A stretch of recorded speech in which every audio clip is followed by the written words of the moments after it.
Unit 9, problem post number 4, mixed factoring. Remember to fill out your pre-score, number 1 through 5, assessing your ability to factor before watching the video. Alright, the guest of honor. Today's guest of honor for this video will be the city guard. He's a guard. He will guard us while we do our math and factoring. Okay, so mixed factoring.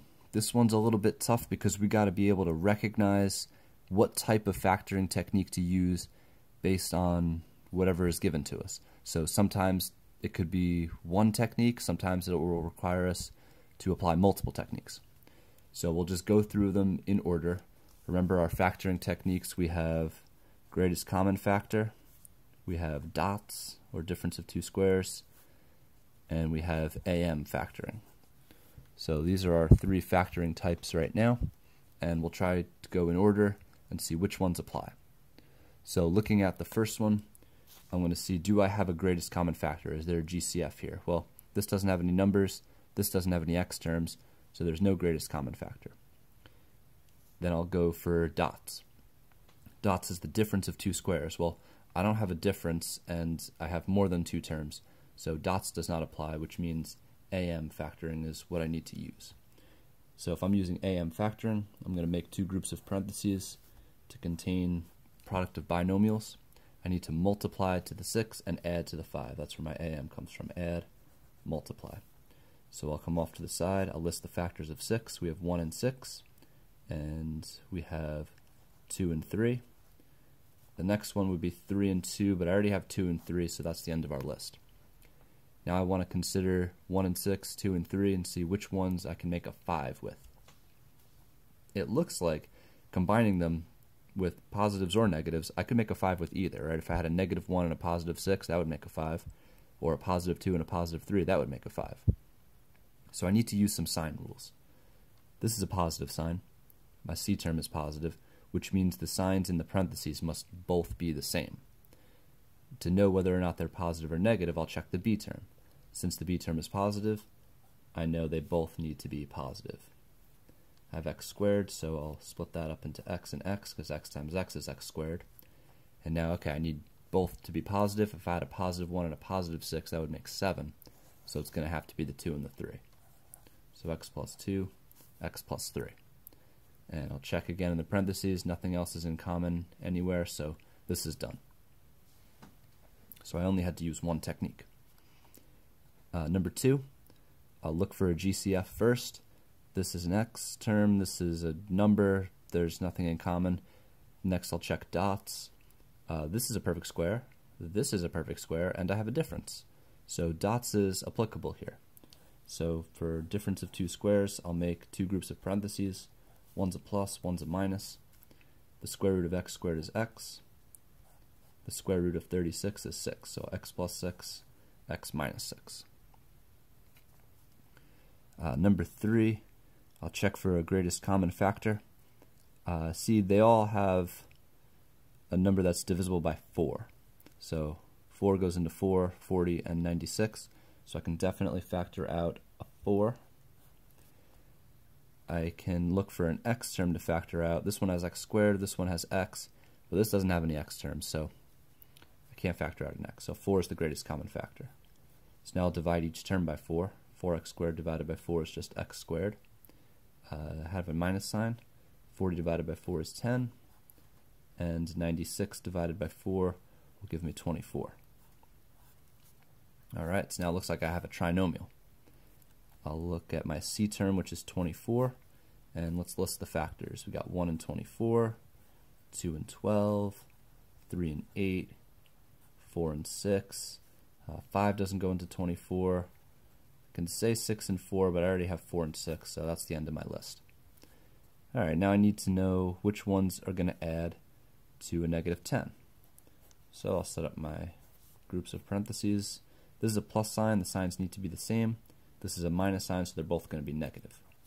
So I need two negatives that add to 10.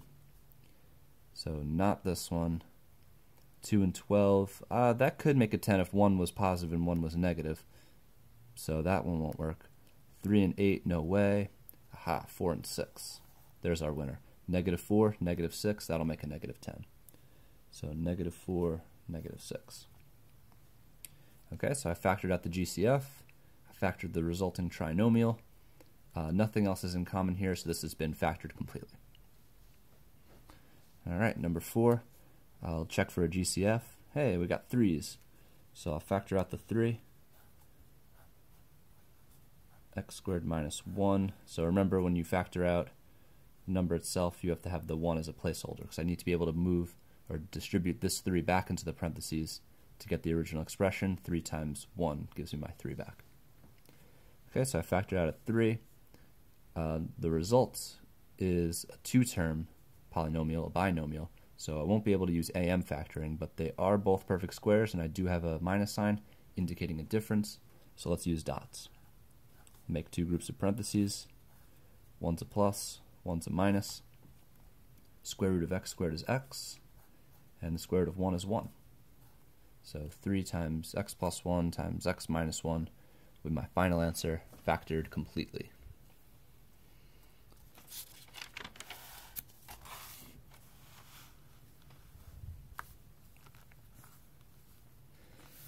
Okay, number 5, we have 3x to the third plus 3x squared minus 108x. Oh man, the numbers are pretty big. We have a lot of x terms everywhere, so we'll go for the GCF. 108. Is that divisible by 3? I hope so, because it would make our lives a lot easier. So just to make sure, we can divide 108 by 3. And look at that, we get 36. So we know all 3 terms are divisible by 3. So this will end up being factorable. So we can factor out 3x, because all terms have at least x to the first power. X squared plus x minus 36. Okay, so now we need the factors of 36. So we'll write 36 off to the side. Got 1 and 36, 2 and 18, 3 and 12, 4 and 9. 36 has a lot. 5 does not go into 36. 6 times 6 is 36, and it looks like that's about it. So we have all of our factors of 36. Now I need to make a positive 1 with that. No way I'm doing it with a 1. Don't think I'm doing it with a 2 and an 18, not with a 3 and a 12, not with a 4 and a 9, and not with a 6 and a 6, because these all need to have a difference of 1. If this is a minus sign, theoretically my factors should have 1 plus and 1 minus. That means one of these has to be positive, one has to be negative, but it looks like none of these integer factors of 36 can add to 1, so this is actually the final answer here, because this trinomial cannot be factored with AM factoring. Number 6, we have some x's in common. 8 and 50 are both even, so they're both divisible by 2, but 50 is not divisible by 4, so 2 is going to be our greatest common factor. And I'll factor out the x as well. We'll have 4x squared minus 25. Now checking the resulting expression in parentheses, 4 and x squared makes a perfect square. I have a difference because it's the subtraction, and 25 is a perfect square. So I can apply dots, difference of 2 squares.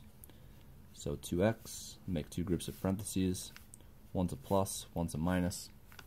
Take the square root of the first, the square root of 4 is 2, the square root of x squared is x.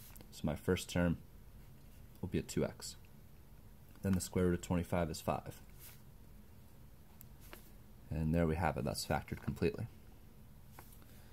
Alright, number 7, we have a trinomial, so we know dots is out, but we have a leading coefficient that's bigger than 1. That's a problem for AM, but it turns out we can get rid of it because all 3 terms are divisible by 4.